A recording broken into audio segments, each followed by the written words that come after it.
নমস্কার, আপনি দেখছেন ট্রাভেলিং ডায়েরি।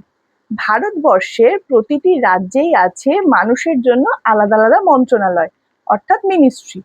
কিন্তু ভারতের একটি রাজ্যে আছে গরুর জন্য আলাদা মিনিস্ট্রি।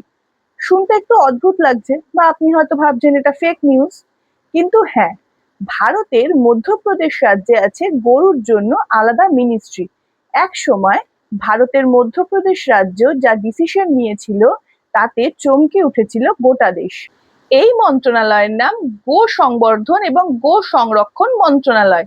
এটি গরুদের যত্ন, রক্ষা এবং উন্নয়নের জন্য তৈরি একটি মন্ত্রণালয়। এবং 2019 সালে যখন এই মন্ত্রণালয়টা তৈরি হয় তখন মধ্যপ্রদেশের মুখ্যমন্ত্রী ছিলেন কমলনাথ। কিন্তু পরবর্তীকালে শিবরাজ সিং চৌহানের সরকারও এই মন্ত্রণালয়কে এখনো চালিয়ে নিয়ে যাচ্ছেন। আর আপনি ভাবলে অবাক হবেন, এই মন্ত্রণালয়ের জন্য আলাদা বাজেট, আলাদা কর্মী, এমনকি আলাদা প্রকল্পও আছে। এখন প্রশ্ন আসছে, গরুর জন্য এত কিছু? হ্যাঁ, ভারতবর্ষে গরু শুধু একটি প্রাণী নয়, এটি ধর্মীয় এবং সাংস্কৃতিক প্রতীক।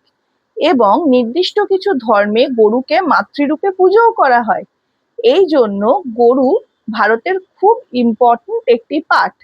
আর মধ্যপ্রদেশ সরকার ভেবেছিল যে যদি গরুকে সংরক্ষণ করা যায় এবং সুরক্ষা দেওয়া যায় তাহলে তার প্রভাব, একটা ইতিবাচক প্রভাব সমাজেও পড়বে। এই মন্ত্রণালয়ের কাজ শুনলে কিন্তু আপনি অবাক হয়ে যাবেন।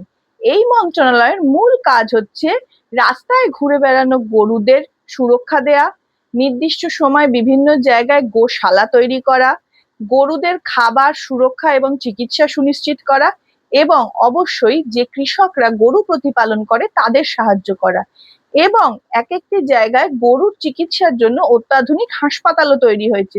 আর একটা মজার তথ্য হলো, মধ্যপ্রদেশ সরকার বেশ কিছু জায়গায় কাউসেস অর্থাৎ গরুর ট্যাক্সেরও প্রচলন করেছে। এবার আসি সব থেকে ইন্টারেস্টিং টপিকে। অনেকেই এই সিদ্ধান্তের ওপর বলেছেন যে মানুষের এত সমস্যা, সেখানে সরকার গরু নিয়ে ব্যস্ত, এটা কি ভোটের রাজনীতি?